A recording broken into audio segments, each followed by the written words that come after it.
इस वीडियो में हम देखेंगे हिंदी पाठ्यपुस्तक की कविता कौन से जुड़े कुछ प्रश्न उत्तर।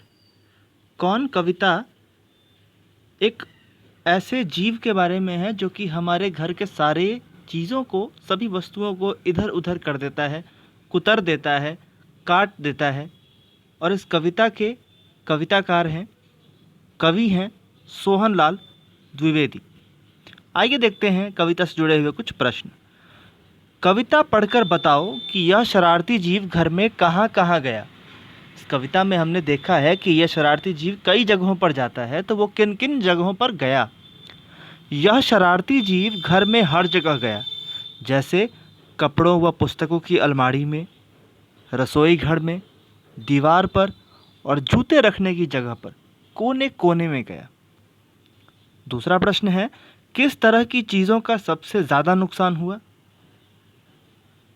उत्तर, घर में अनाज, किताबों, चप्पल, जूतों आदि चीज़ों का बहुत नुकसान हुआ। तीसरा प्रश्न, कविता में बहुत से नुकसान गिनाए गए हैं, तुम्हारे हिसाब से इनमें से कौन सा नुकसान सबसे बड़ा है और क्यों। कविता में कई तरह के नुकसान गिनाए गए हैं, इसमें सबसे बड़ा नुकसान कौन सा हो सकता है। इन सब नुकसानों में सबसे बड़ा नुकसान किताबों का है, क्योंकि इनके खराब होने से हम ज्ञान पाने से वंचित रह जाएंगे। पुरानी किताबें तो बाज़ार में भी नहीं मिल पाती, इसीलिए सबसे बड़ा नुकसान इन किताबों के समाप्त हो जाने का है। चौथा प्रश्न है, इस कविता में किसकी शैतानियों की बात कही गई है, तुमने कैसे अनुमान लगाया। इस कविता में चूहे की शरारतों के बारे में बात कही गई है। इस कविता में चूहे की शरारतों की बात कही गई है, क्योंकि चूहा ही कपड़ा, रस्सी व किताबें कुतरता है, रात भर घर में खुरखुर करता है। अतः यह स्पष्ट है कि इस कविता में चूहों की शैतानी की बात की गई है। अगला प्रश्न है कि शरारती जीव ने बहुत सारी चीज़ों को कुतरा, बिखराया और काटा।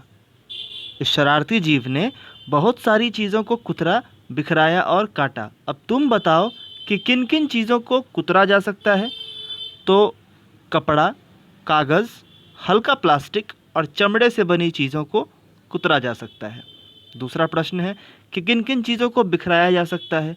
तो अनाज, चीनी, नमक, दूध जैसी वस्तुओं को बिखराया जा सकता है। और तीसरा प्रश्न कि किन किन वस्तुओं को काटा जा सकता है। तो रस्सी, कपड़ा, तार, कबाड़ जैसी चीज़ों को काटा जा सकता है।